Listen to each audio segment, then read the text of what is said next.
In our previous discussion, we established the foundation of the relationship between psychology and spirituality by identifying the human person as their common point of encounter. Psychology studies the person through observable and measurable dimensions such as behavior, cognition, emotion, development, trauma, personality, and relationships. Spirituality approaches the same person through questions of meaning, transcendence, suffering, hope, vocation, flourishing, and relationship with God. Although we've said their methods differ, both disciplines seek to understand the one concrete human being. In the last lecture, we began the discussion with the historical tension between psychology and theology. Psychology, we said, sometimes dismissed religion as illusion, projection, or emotional dependence, while theology sometimes regarded psychology as reductionistic and incapable of recognizing transcendence. The Catholic intellectual tradition offers a rather different approach. Truth is one because God is its source. Authentic scientific knowledge and genuine theological insight should therefore be understood as complementary rather than contradictory. This integration is especially necessary in a world marked by anxiety, depression, loneliness, addiction, burnout, and loss of meaning. Psychology provides essential tools for understanding and addressing mental and emotional suffering, but it cannot by itself fully answer questions concerning the ultimate purpose of life, the meaning of suffering, the nature of hope, forgiveness, transcendence, and genuine human flourishing. These existential concerns require the wisdom of spirituality. We've also said in the previous slide that the convergence between Viktor Frankl and St. Augustine really illustrates this dialogue. We shall go through these in detail in the succeeding slides. Spirituality, we've also said, is then defined as the lived search for meaning expressed through one's deepest values and commitments. It is characterized by lived experience, integration, and self-transcendence.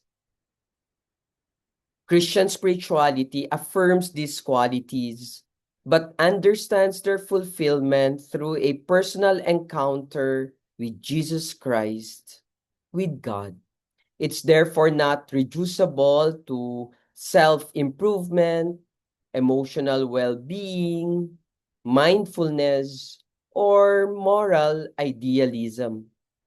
We ended the first part through the foundation of Catholic anthropology, where we said that every person possesses intrinsic dignity because each is created imago Dei.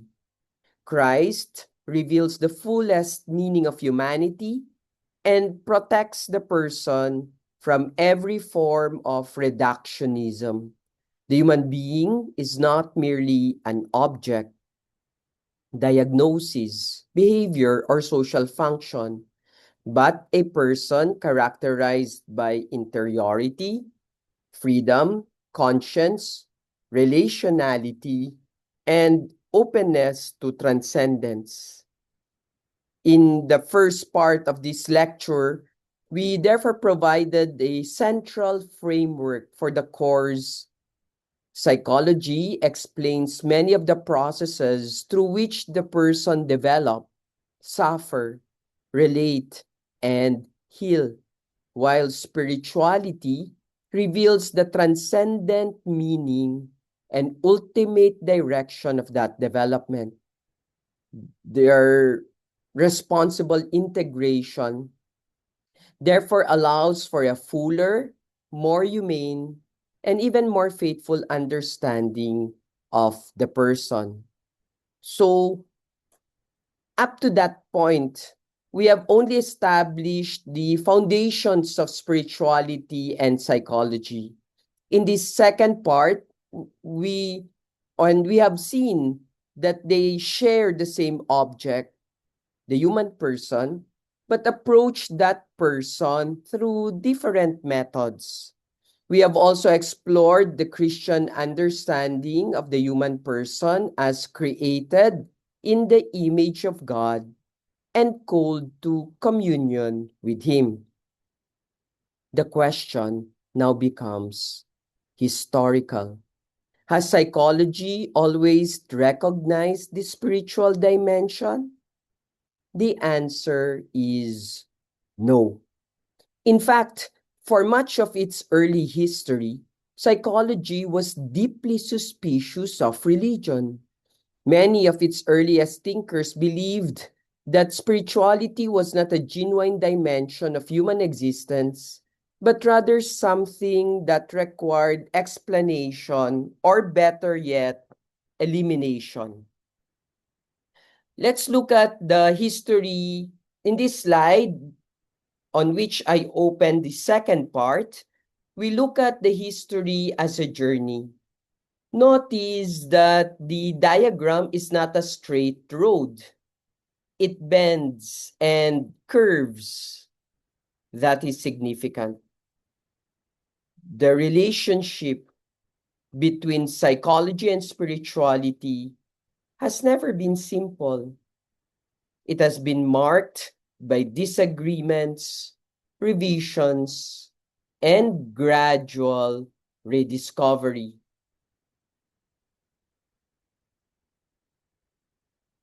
The first major figure is Sigmund Freud.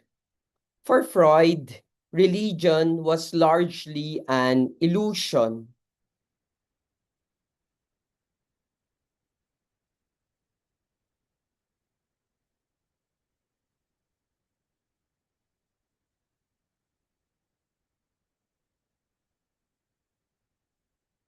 A psychological projection born from human fear and dependency.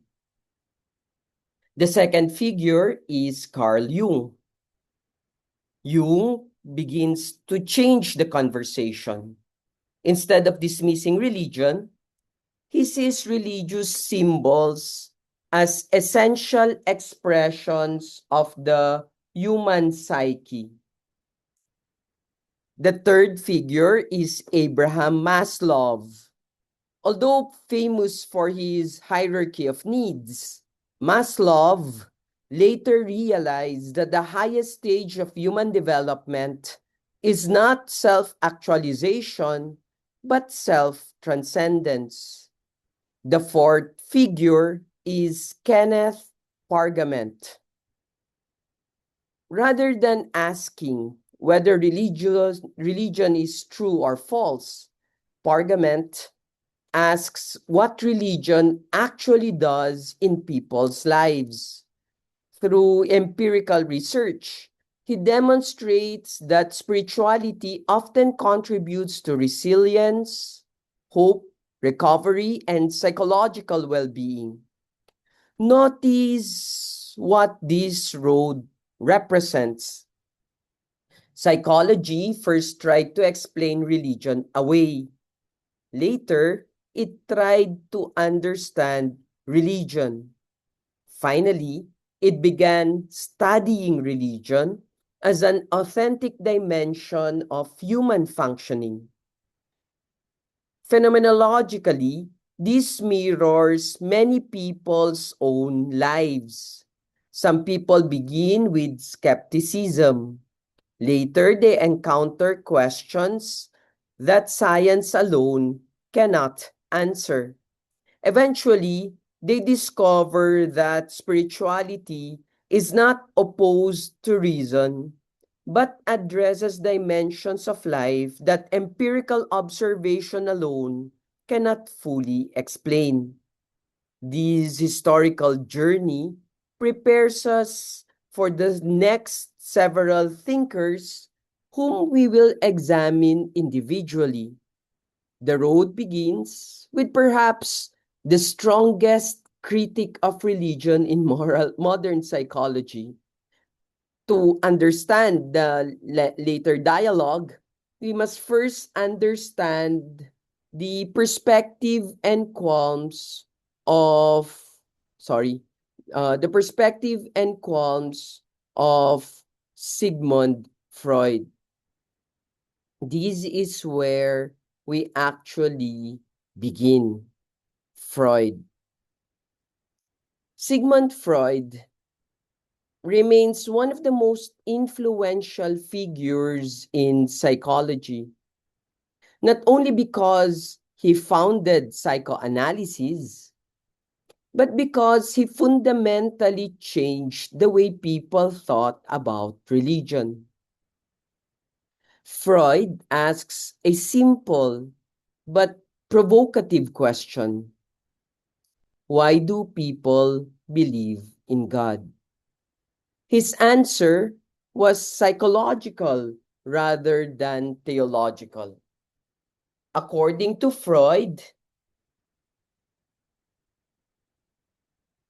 religion emerges from unconscious wishes and unresolved dependency needs. In the future of an illusion,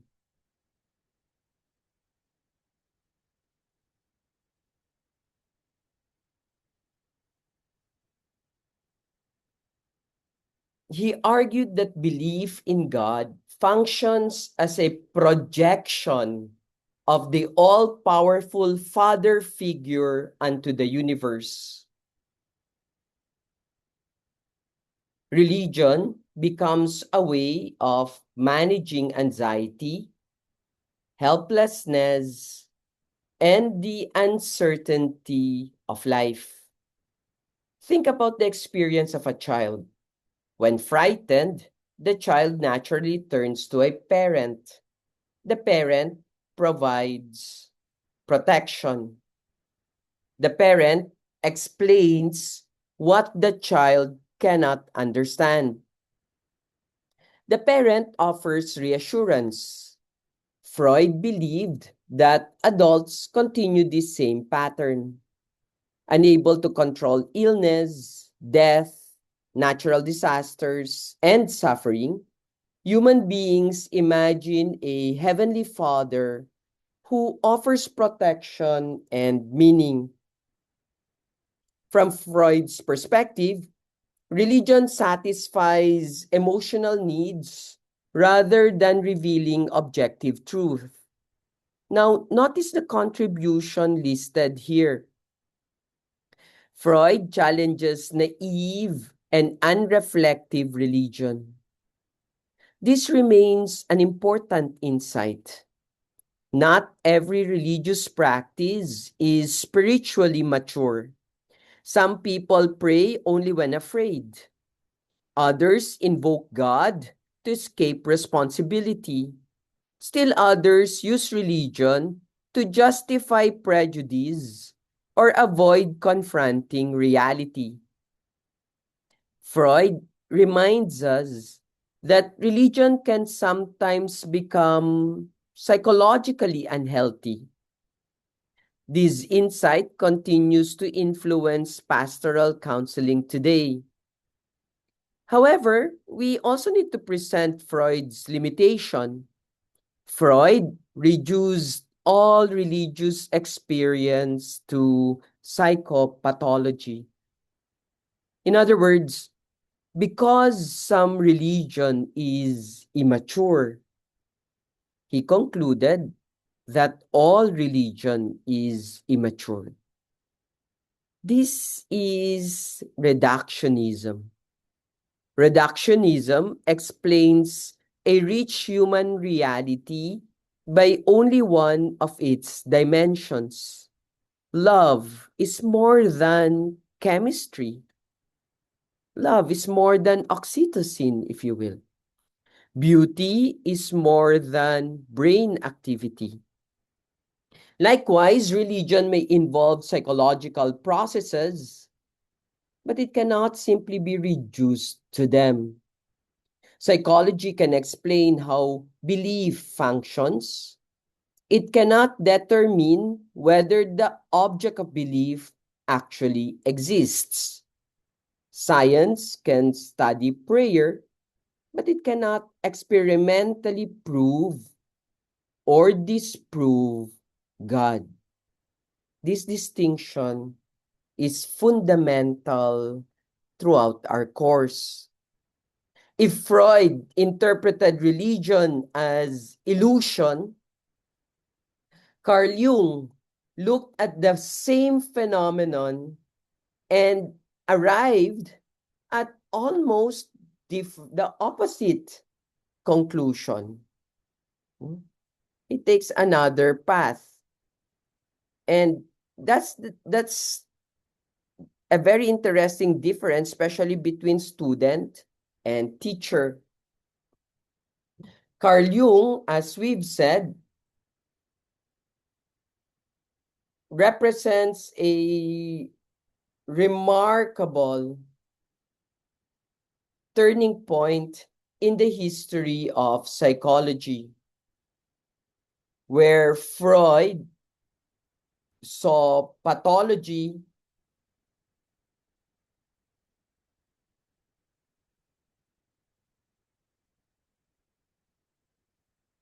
Jung saw necessity.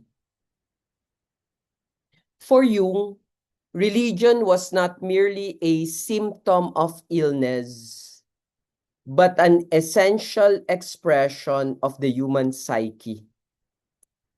Jung introduced the idea of the collective unconscious.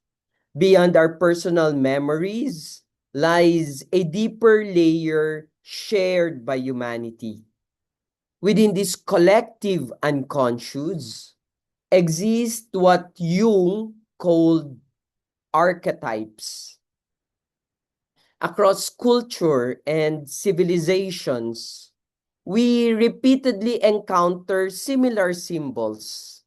The wise elder, the mother, the hero, the journey, the tree, light, darkness, death, and rebirth.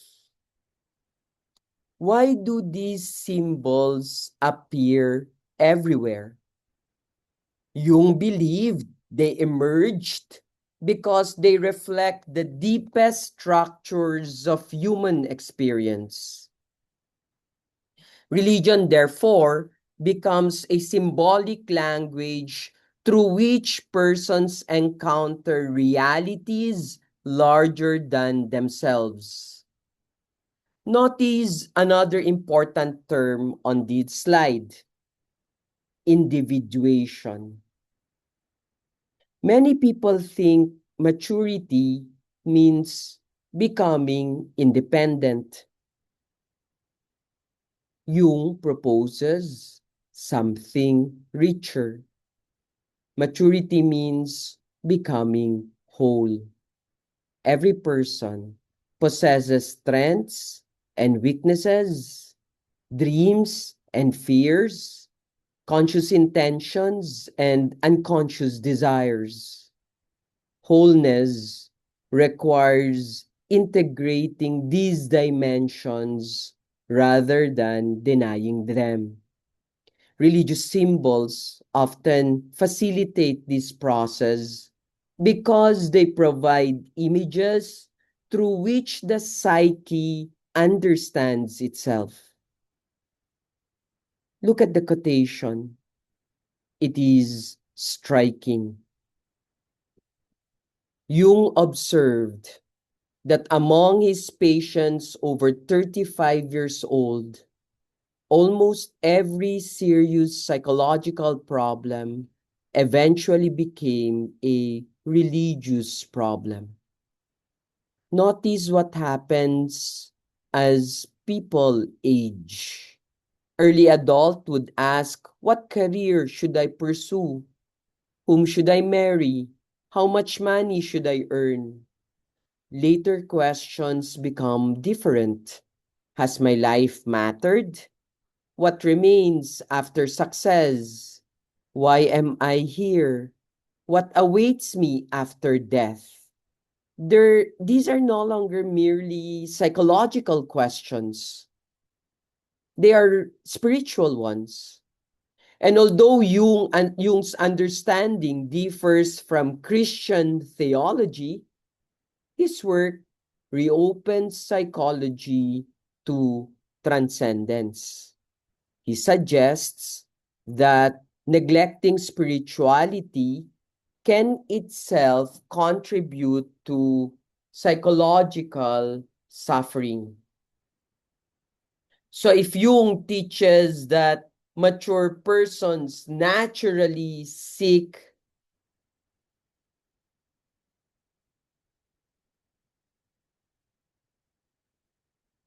transcendence,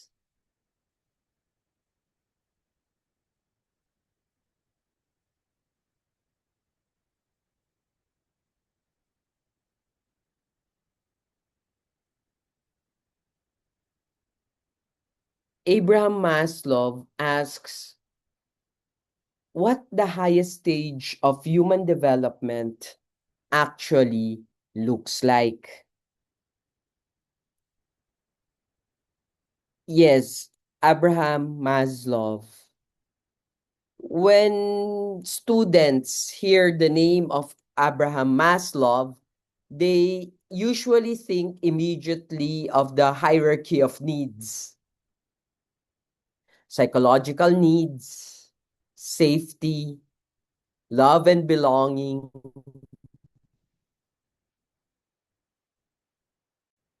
esteem, and self. For many years, psychology believed that self-actualization represented the highest achievement of human development. Yet later in his career, Maslow quietly revised his own theory.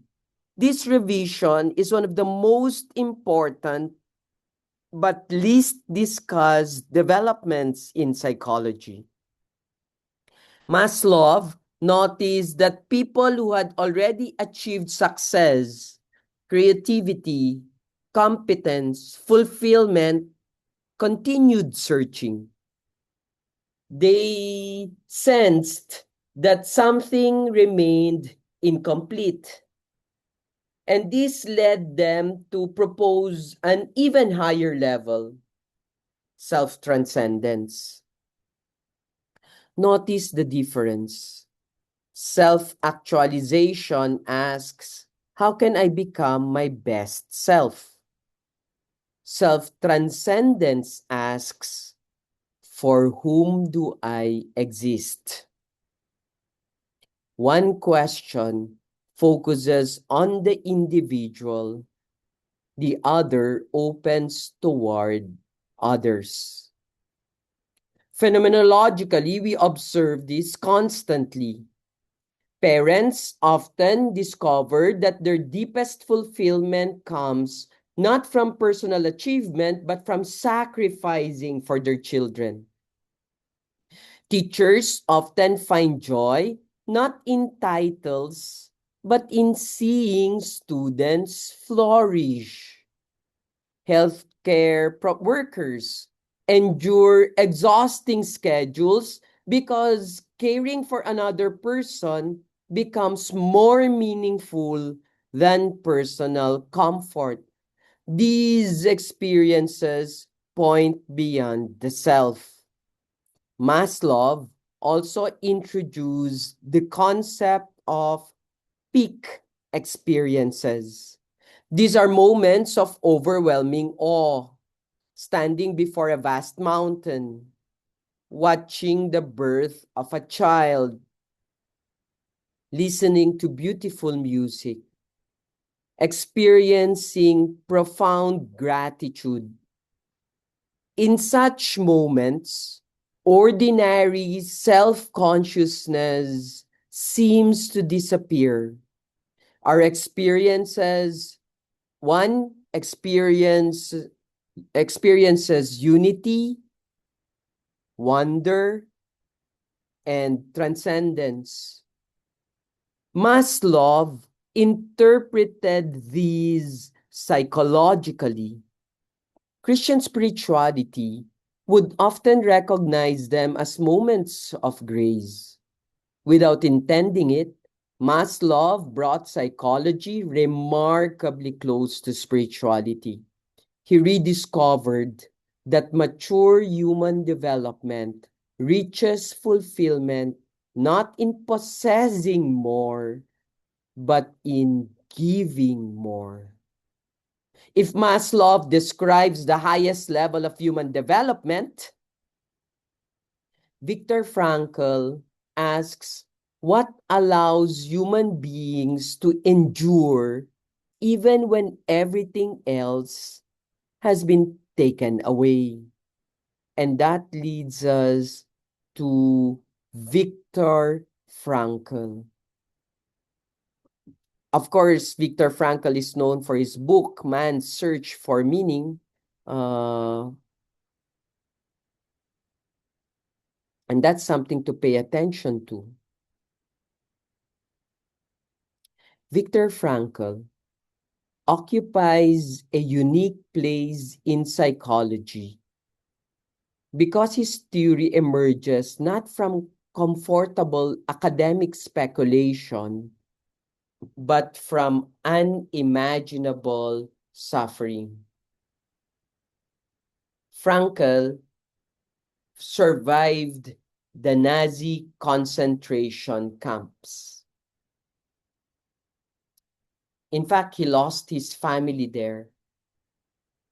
He lost his freedom. He endured conditions that most of us can scarcely imagine. Yet amid the suffering, he made an astonishing discovery. People can lose almost everything without losing their humanity. Frankl writes, everything can be taken from a man, but one thing, the last of the human freedoms, to choose one's attitude in any given set of circumstances. Think carefully about these. Frankl is not saying that suffering is good. He's saying that suffering does not possess the final word. This insight became the foundation of logotherapy. The word comes from the Greek logos, meaning meaning, and Freud. So Freud believed pleasure motivates people.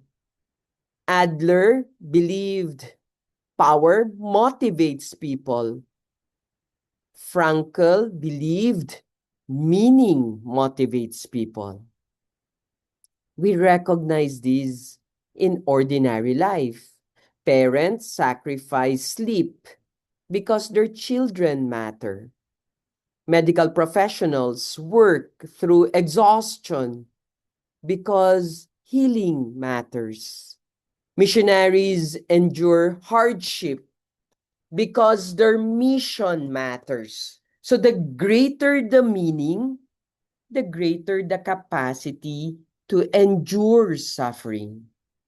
Frankl therefore introduces what he calls the noological dimension, the dimension of the human spirit. This is not simply emotion or cognition. It is the unique capacity to ask, what is the meaning of this? This insight resonates profoundly with Christian spirituality. The cross is not meaningful because suffering is desirable. It is meaningful because love transforms suffering into self-gift. Frankel, therefore, becomes one of the strongest bridges between psychology and Christian anthropology. Frankel philosophically argues that meaning heals. Kenneth Pargament now asks whether this claim can actually be demonstrated through empirical psychological research.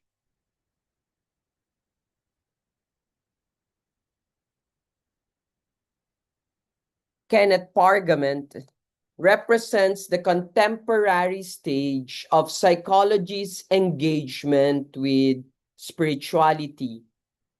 Notice how different his question is from Freud's. Freud asked whether religion was illusion. Pargament asks what religion actually does in people's lives. Instead of speculation, he conducts decades of empirical research. Pargament defines religion as a search for significance in ways related to the sacred. This definition is remarkably broad. It shifts attention away from external rituals toward humanity's search for ultimate meaning. His research consistently shows that healthy religious coping contributes to resilience, recovery, hope, forgiveness, gratitude, emotional regulation, and psychological well-being. Notice the examples we've listed. Seeking God's help, reframing suffering through faith, receiving support from religious communities, practicing gratitude, forgiveness. These are not merely theological claims. They have measurable psychological effects. But Pargament also introduces an important distinction. Not every form of religion is psychologically healthy. We need to contrast positive religious coping with negative religious coping. Positive coping deepens hope and trust. Negative coping interprets suffering as divine punishment. It creates distorted images of God. It leaves the person feeling abandoned. Phenomenologically, two people, therefore, may face exactly the same illness, and one believes God accompanies them, the other believes God is punishing them. Two different responses. The illness is identical. The spiritual interpretation transforms the psychological experience. For psychologists, pastors, spiritual directors, educators, this distinction is invaluable. The goal is not merely to encourage religiosity, it is to foster mature, life-giving spirituality.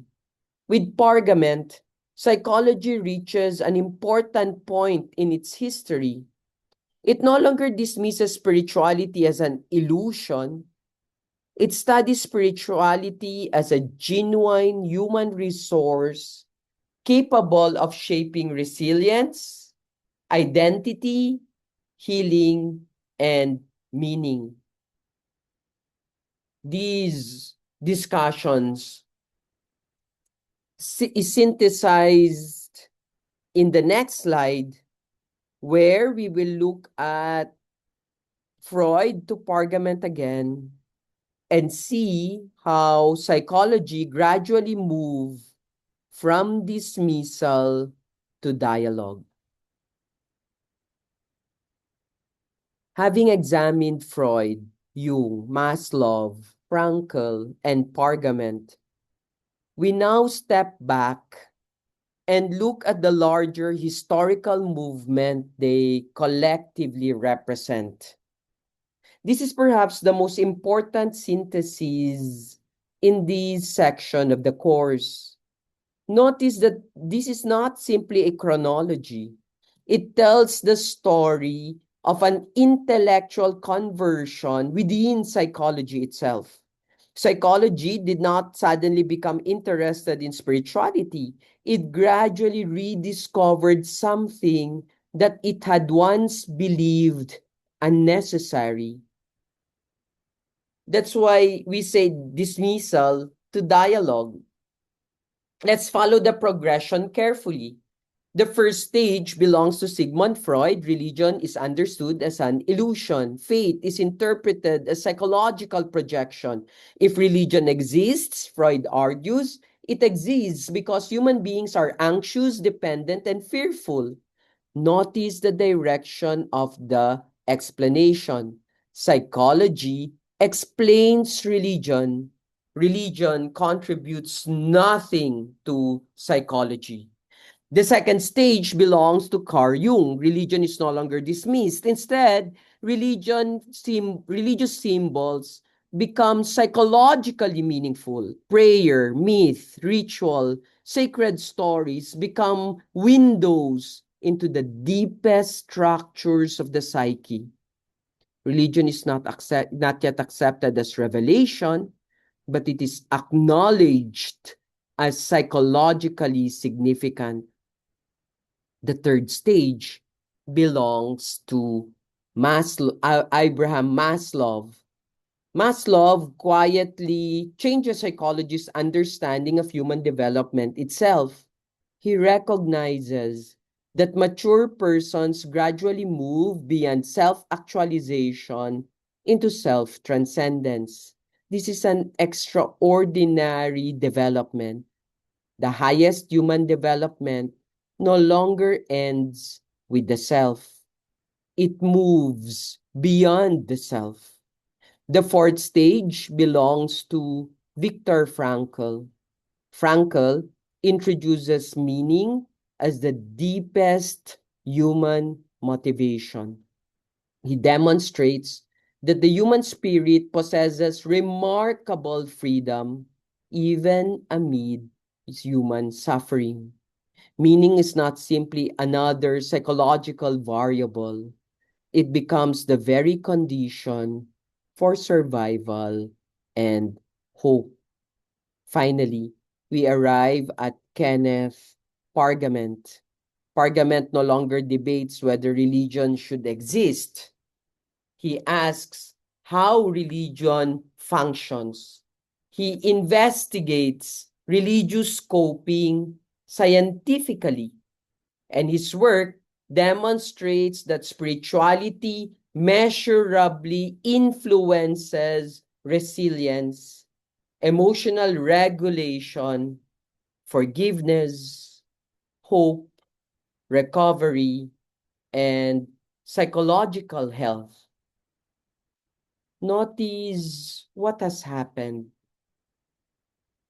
Psychology has not become theology.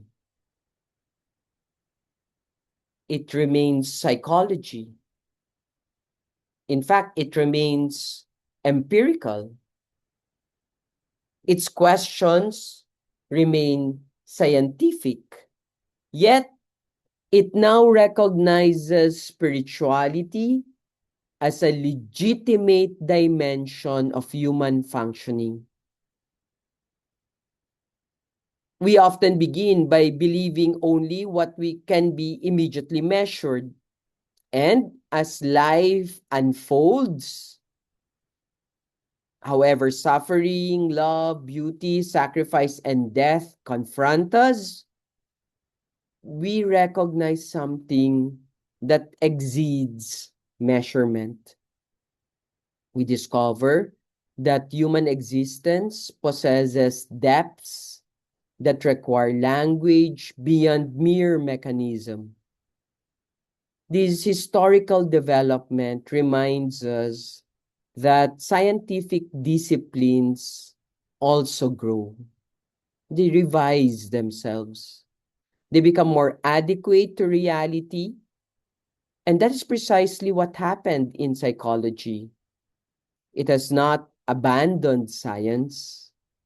It has expanded its understanding of the human person.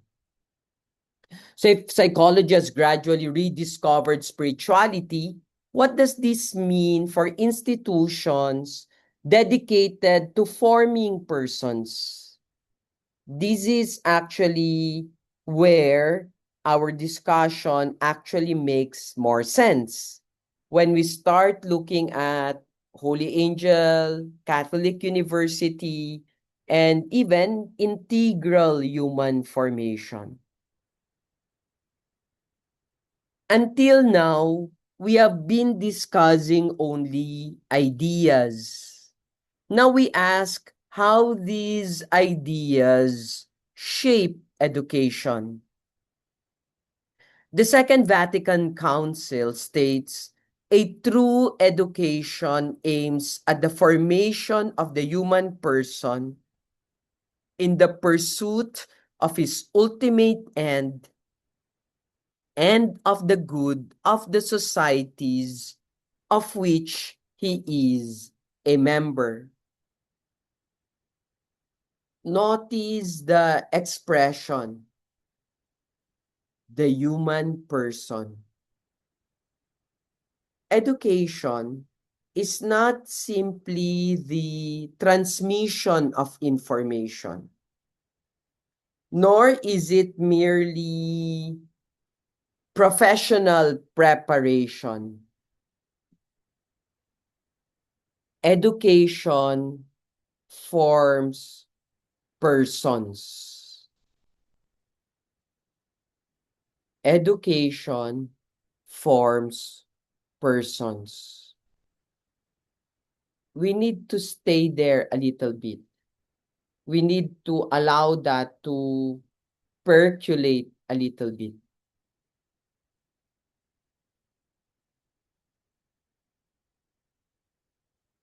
This distinction is essential.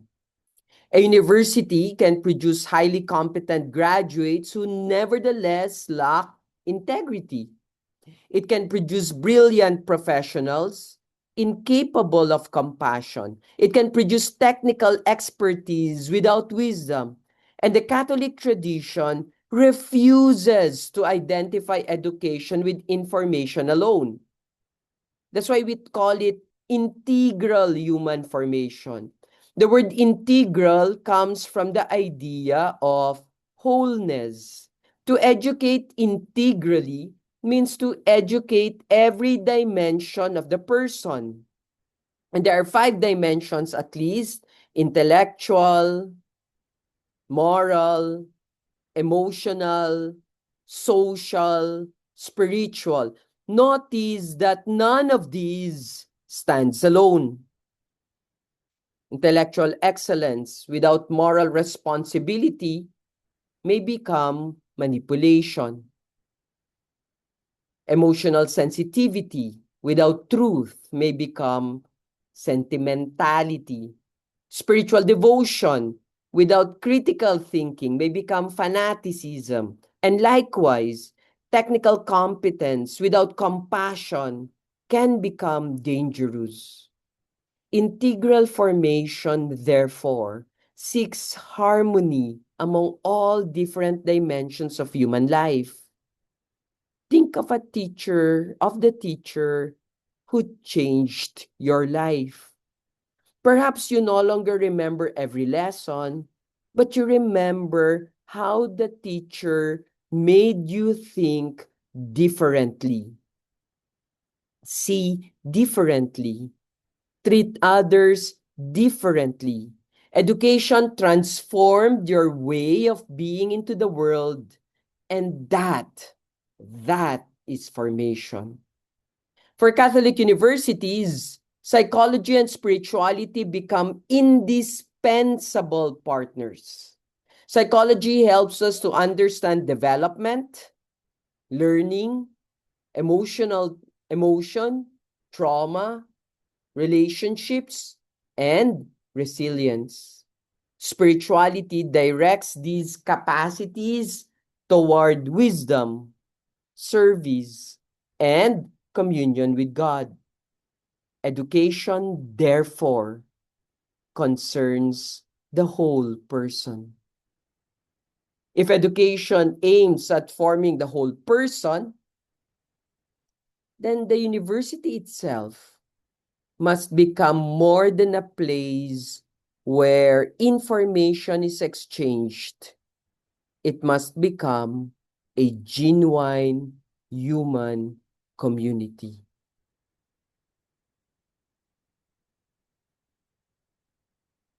John Paul II, in Ex Corde Ecclesiae, the heart of the church, writes that a Catholic university pursues its mission through the formation of an authentic human community animated by the Spirit of Christ. An authentic human community animated by the Spirit of Christ. Notice that the university is not described first as an institution. It is described as a community. This distinction is profound. An institution organizes. A community accompanies. An institution administers. A community forms. Students often believe that education occurs primarily inside classrooms, but much of formation happens elsewhere. Friendships, mentoring, shared struggles, conversations after class, campus ministry, research collaborations, moments of failure, moments of celebration. These experiences shape persons as deeply as formal instruction. No one learns trust in isolation. No one learns forgiveness alone. No one discovers vocation without encounters with others. The university, therefore, becomes a living environment in which persons are continually forming one another. We also introduce another important theme here from Francis's Veritatis Gaudium. Knowledge itself must become interdisciplinary. Human problems are complex. Mental illness involves biology, psychology, relationships, economics, spirituality, and culture. Environmental destruction involves science, politics, ethics, economics, and theology. No single discipline can adequately address these realities. That's why interdisciplinary dialogue becomes not merely an academic preference, but an ethical necessity. And the Catholic University becomes a place where different disciplines converge because reality itself is interconnected. This is precisely the kind of dialogue that these course seeks to model. That in fact, I also, as a person, wants and hopefully models. So if the university is a community dedicated to integral formation, what specific contributions do psychology and spirituality each make within that community?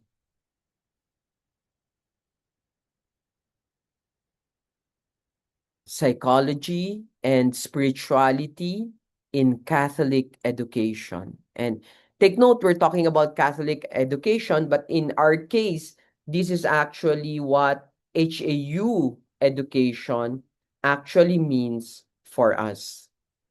So this slide summarizes the complementary role of psychology and spirituality within Catholic education.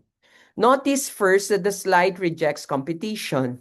Psychology and spirituality are never rivals. Neither replaces the other, neither is complete without the other. That being said, let us first consider psychology. Psychology contributes essential knowledge about human development. It helps us understand personality, attachment, emotion, trauma, memory, resilience, interpersonal relationships, educational processes. Without psychology, educators may misunderstand behavior.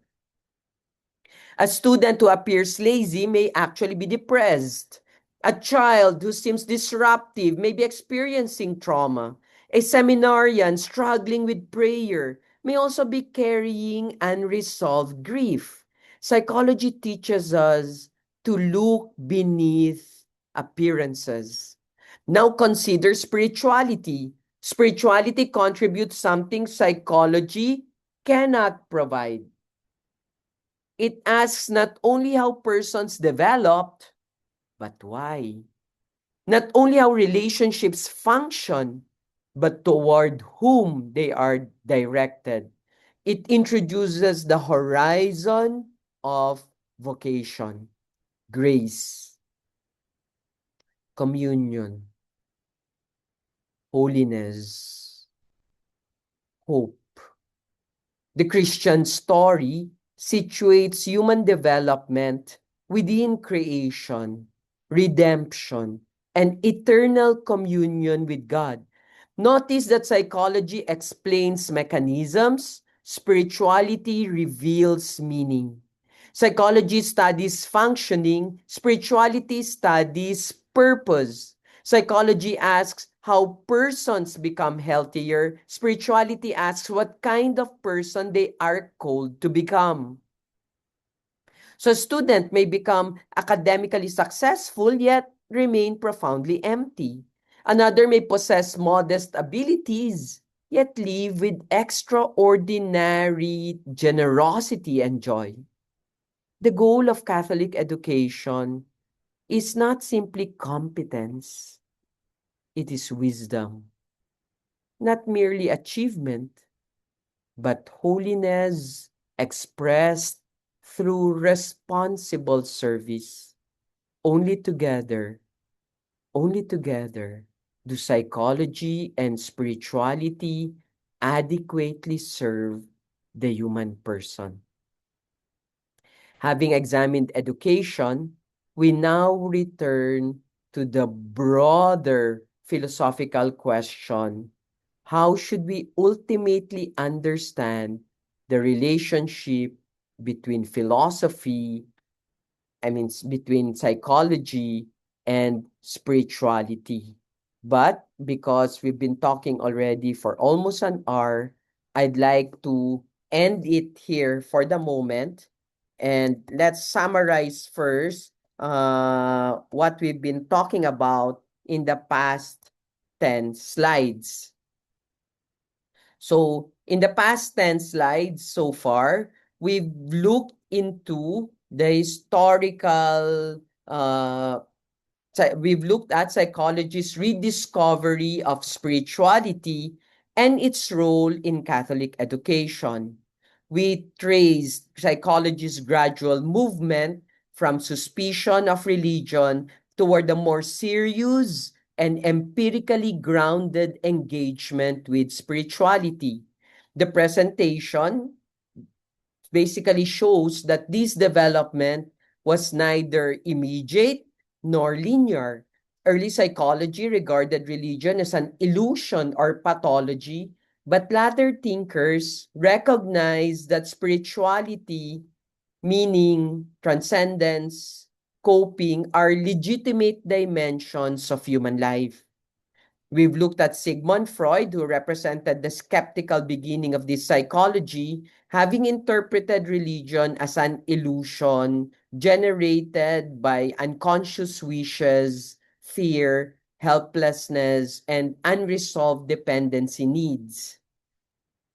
Carl Jung would mark a significant change in that perspective when he understands religion as merely more than merely pathological, but as and understood religious symbols as psychologically necessary. We will see that also in Abraham Maslow, that tried to revise his own hierarchy of needs to push forward for self-transcendence. Viktor Frankl, too, having identified meaning as humanity's deepest motivation for living. Kenneth Pargament also will explain this one when he engage religion and spirituality. So so far we've also we've looked at these thinkers and illustrate how psychologist movement focused from dismissal and moved towards dialogue. Then we apply this developing dialogue to Catholic education.